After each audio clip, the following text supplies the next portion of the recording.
We're in this town called Pasto and we're trying to get to the Ecuadorian border, which is 2 hours away from here. But for the past 2-3 days, there's been absolutely no gasoline in this town. Early last week, there was a massive landslide that pretty much wiped out an entire section of the Pan American Highway.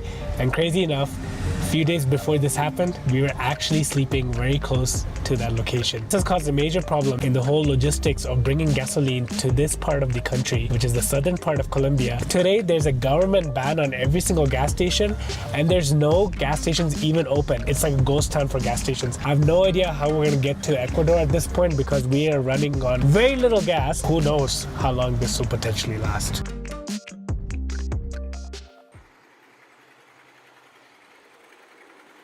Okay, so we have come to our friend Mario's place, this awesome chef that we met the past 3 days that we've been here going to his restaurant. He said that he might have a hookup to the whole gas situation. He's saying that there's somebody that is bringing gas from Ecuador but is selling it at 3 times the price. And I think the closer we get to Ecuador, the easier the situation will be. We'll go see what Mario has to say.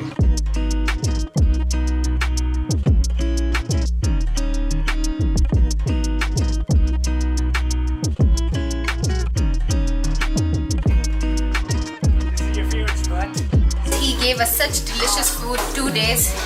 You know, yesterday amazing breakfast, today amazing dinner. So it's my job today to make him try some amazing Indian food.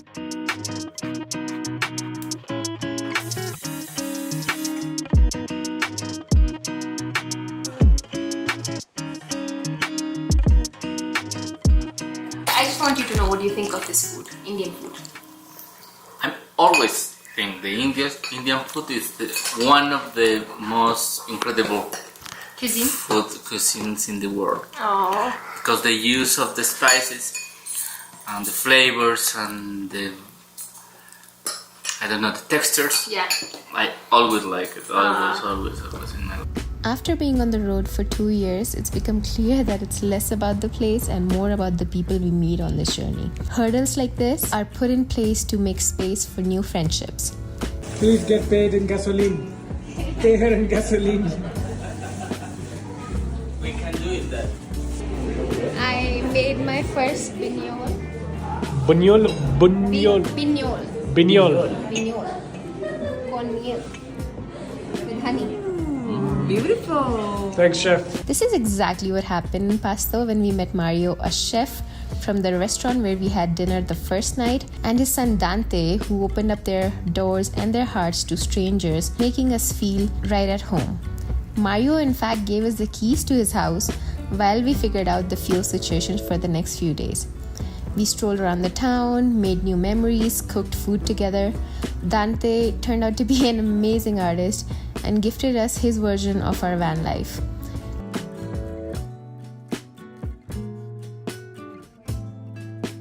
This kid is very, very talented. He's gonna go places. Yeah. And introduced us to amazing Spanish hip-hop artists.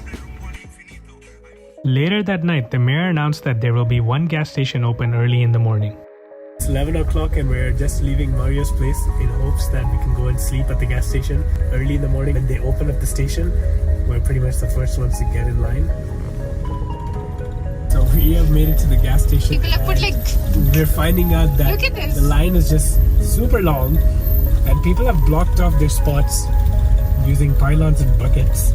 And most of it is just taxis. Nobody's inside them at all. So they've just held their spot in position. I guess they went home to go sleep. There's just a car here. We made the shop that is returning. ¿Te fila para gasolina? Sí. ¿Qué hora abierto?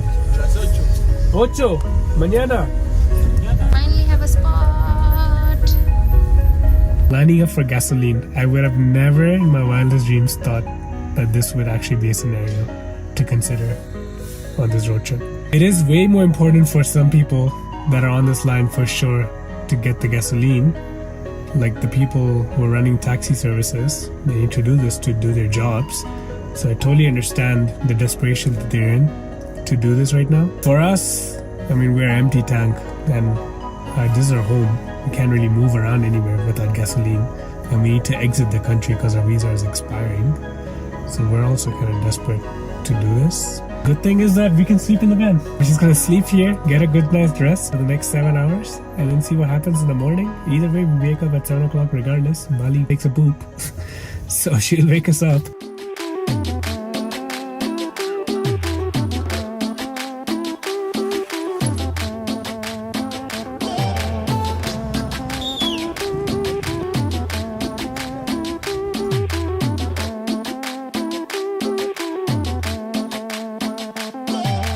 As they told us, the gas station is going to open at 8, so it opened at 8, and we have only moved 3 spots. It's stopped right now right in front of a little bakery, so we're going to go get some coffee and pastries for breakfast. It's called a classic tinto. It's pretty much watered down coffee with some sugar in it.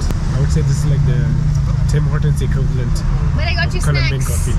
A lot of people were messaging us on Instagram that how come you guys never get stressed in situations like this. I think we've just become saints at this point. I don't know, things, we just know, we have faith that whatever it is that goes bad, it'll work out in the end. So puppies are like, what about us, what about us? We just do. Hello, we also stayed in line online.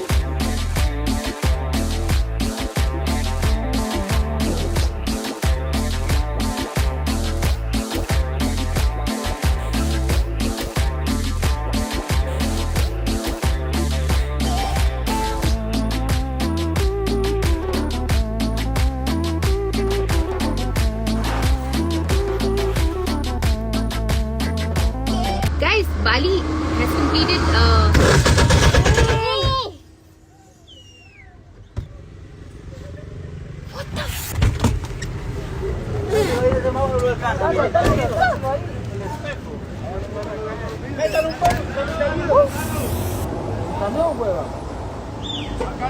Karthik, can you move in? Side mirror just got hit by a truck and it's completely destroyed. And this guy just shattered our side mirror and gave us 20,000. How much he gave us? 20,000. 20 mil. Thankfully, nothing happened to the body. But it is what it is. Officially been waiting for gas for the past 12 hours now. I'm absolutely exhausted of this exercise at this point. I hope we make it to the end of the line because there's still a few more cars and we still have to go through the entire turn, and the gas situation is looking like Empty. punto. My biggest fear right now is they have a limited stash of gas after waiting for 12 hours. Right when we get there, they'll be like, finito. Khatam ho gaya bhai gas. Alright, the dog's doing dog check. Just had a little run in the park. Bali check. Bali knockout. Okay, good. I think at least like 10 cars ahead of us. The sad part is that they're closing the gas station in approximately 20 minutes For lunch. They're going to be closed for 2 hours. Locals are also saying that the gas station might give us a hard time to give us gas because we're not Colombians. Almost there, please. Don't do this to us. Don't close it at 12 exactly. It's closed, man. Been here for more than 12 hours. While we are parked at this busy intersection, I've ordered some food, and it's always so fun to see these delivery people find us. I always send them instructions and pictures of our van to spot us. Let's see if this guy can find us and deliver us at lunch. Muchas gracias. What do you put? I put a photo of our van. Food is here. Just clearly wants one. And this is our favorite burger. It's a vegetarian burger from Presto. Cheers. Veggissimas. Cheers. There's cops lined up outside at the gas station. We were wondering what's going on. Sim went and asked if tourists as us can actually fill gas after waiting all this time. Initial reaction was that it's no, that it's only for locals and only for emergency vehicles like ambulances, fire trucks, etc. But we did manage to say that we have to leave the country and we have to enter Ecuador. So the police guy is letting us fill up gas. We just found out that there is a limit of 3 gallons per car. According to my calculations, 100 kilometers. We need at least minimum of 6 gallons. I don't know if we're going to make it. I tried to convince them to give us, instead of 5, give us 7 gallons. They're okay with it. Not in my wildest dreams would I've ever thought that this would be an actual possible situation that we have to solve during the Pan American trip. Very, very exhausting day. Very, very exhausting challenges that get thrown at you in a journey like this.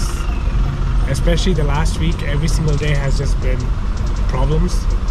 But hopefully there's something greater and something better waiting for us in Ecuador. I really hope so, because we need that break. We need some good days after all these bad days so far. And I'm still just gonna smile my way through this day, because at the end of the day, we're safe, we're happy, we're living the life, we chose this, we're doing what we want to do. So let's move on.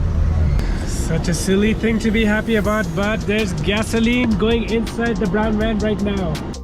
I think it's our faith in the kindness of humans like these everywhere that we somehow never lose hope in difficult situations and continue this journey. See you, we miss you, we talk about you and your tribe. I don't know, you have a family here. Yeah. I don't know why we feel you so familiar. Have a good trip.